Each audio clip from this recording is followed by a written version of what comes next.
the majority of people will talk negatively about people that are above them. Man, I just don't like her. Why? I don't know. It's just something about her. Could it be but that their success is exposing your insecurity?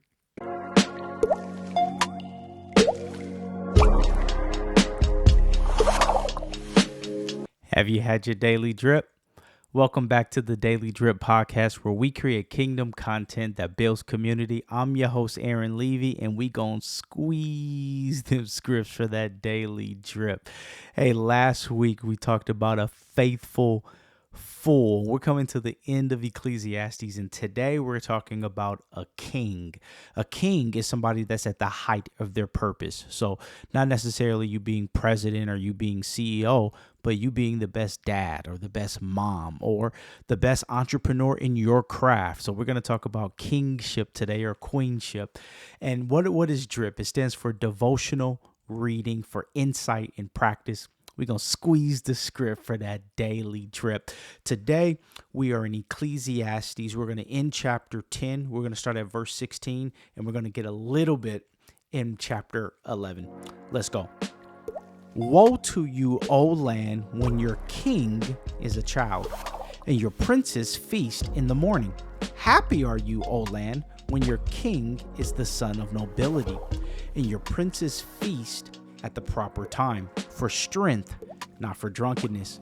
Through sloth, the roof sinks in, and through indolence, the house leaks. Bread is made for laughter, and wine gladdens life, and money answers everything.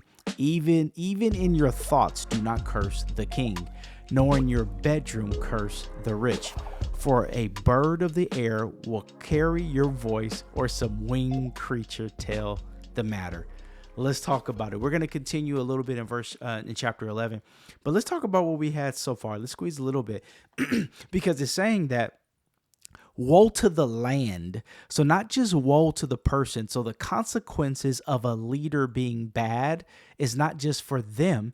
It's for their family. It's for the community. It's for the city, wherever they govern. That's why it says woe to the land when the king is a child.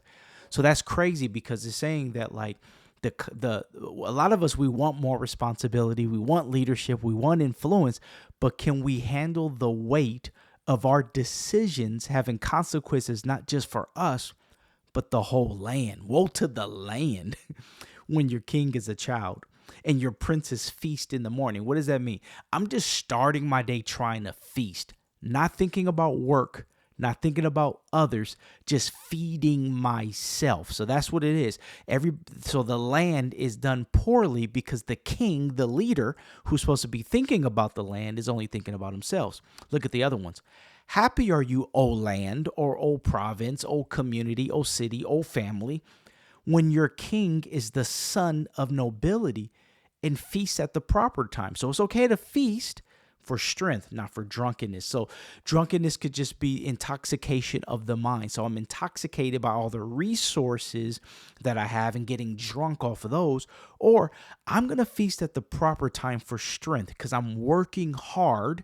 And when you work hard, there's nothing like a good meal after you work. And when you're working hard for others. So notice how the king is a child or a son. Both indicate a youth. But one is under age and one is under authority. See, it seems kind of crazy. It's like, I have a king, he's a child. That means he's immature. He or she is immature. That means they don't have responsibility. They don't think of others. If you think about a child only says, mine. And that's how we're going to apply that this week. How often do we say my? One of the things in the Levy household I taught my daughters, we are not allowed to say mine. We're not, because we're family. Everything is up for grabs. We share everything. We ask, we're respectful, but we're not going to be selfish in this house. But this child is feasting for themselves. Look at the son. A son is someone that's under the authority of their father. And that's why it says, of the nobility. So this son learned how to be noble because he's following the regiments of his father. How much more you and I, those that are Christians, that God the Father is our father. So we're a son and we're a daughter, and we feast at the right times. And if we feast at the right times for strength, not for drunkenness, God can trust us with more responsibility. See how this all shaping out? Let's continue here because it talks about king one more time in verse 20. Check this out. This is good. Verse 20 says, even in your thoughts, don't curse the king, nor in your bedroom curse the rich. No pillow talk with your spouse talking about people that are richer than you in negative ways. Because this is why. A bird of the air will carry your voice. Some winged creature will tell the matter. So notice this. This is saying that there is always talk above you. Because it's saying the bird of the air will carry it. A winged creature will tell the matter. So whenever we're thinking negatively about the king or sharing things negatively about the king and gossip, know that the people that are above you are always talking.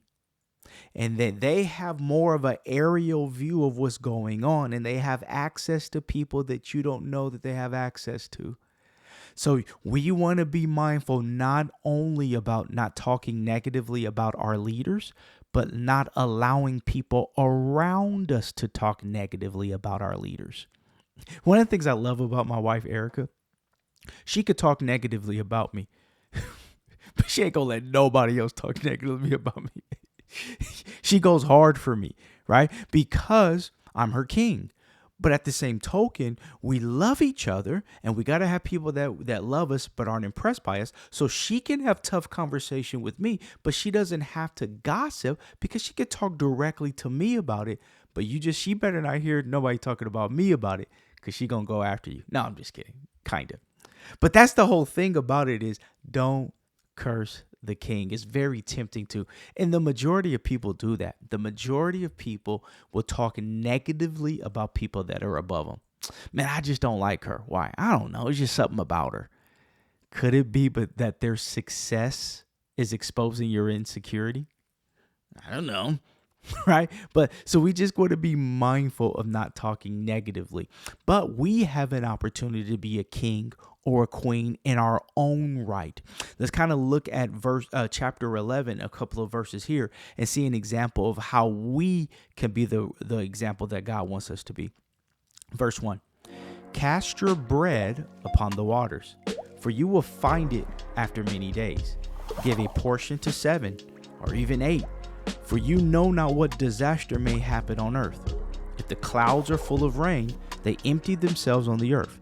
If a tree falls to the south or to the north, in the place where the tree falls, there it will lie. He who observes the wind will not sow, and he who regards the clouds will not reap. As you do not know the way the spirit comes to the bones, and in the womb of a woman with a child, so you do not know the work of God who makes everything. Let's talk about this for a second.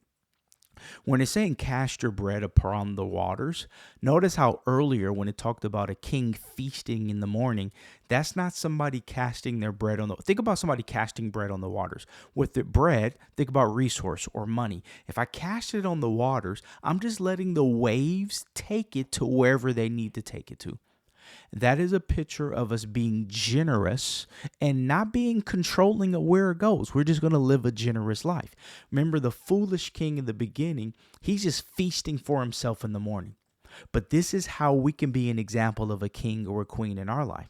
When we get bread, we share it with others. That's why earlier it said bread is made for laughter, because when we have resources, they're meant to be shared in community, and community is what makes us laugh. Community is what helps us with the memories. So if we look at this example here, it says give to 7, give to 8, because we don't know what disaster may happen. We don't know what tomorrow may hold. So today is the day to be generous.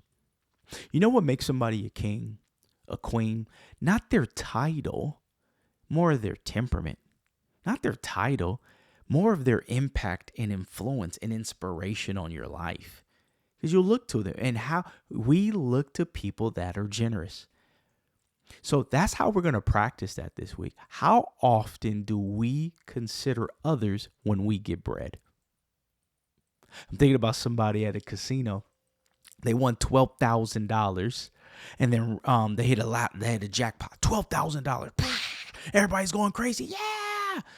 And then 5 minutes later, they won $7,000. Real story. I was on a cruise. Yeah, everybody going crazy. And then they started singing "Happy Birthday" to her. I'm like, what a day! And then when they were cashing her out, I was hearing the like the cashiers, like the pit bosses and everything. They was like, she got $19,000 and she didn't tip us at all, right? And I was laughing because it's like, well, she was on a slot machine. She wasn't on craps or blackjack or anything like that. But what ends up happening is their thought of celebrating her as if she was going to be generous. See, whenever we get bread, we can celebrate with others when we're generous. I'm not saying that that woman owed that person anything, but I am saying verse 20 says, hey, let's just not talk negatively about people that are rich. You wanted to win that $19K, so you wanted at least $19 or whatever the case may be. Let's not get salty. But if we have $19, who are we sharing that with? That's enough for a meal. Well, not today. But you hear what I'm saying, though. But as we conclude today, let's focus on what areas in your life do you want to be considered a king? Do you want to be considered a queen? Well, it depends on, in that area of life, are you generous? So if you want to be a great teacher, well, one of the best way that you could be the best teacher is living what you teach. So that way people can follow your life, not just your content. Let's say you want to be really great at sales. I'm going to be the king of sales. Well, have integrity in how you treat others, not take advantage of others. And that is a part of you being generous, creating win-win solutions for other people. So, hey, that's the drip.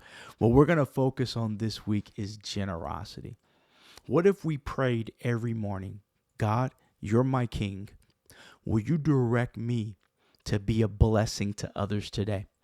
And as we're a blessing to others on a daily basis, that's where we get the influence, the inspiration, the impact that we desire to make more of a difference. Not just to feast on all of our bread, but to share our bread. Hey, that's the drip.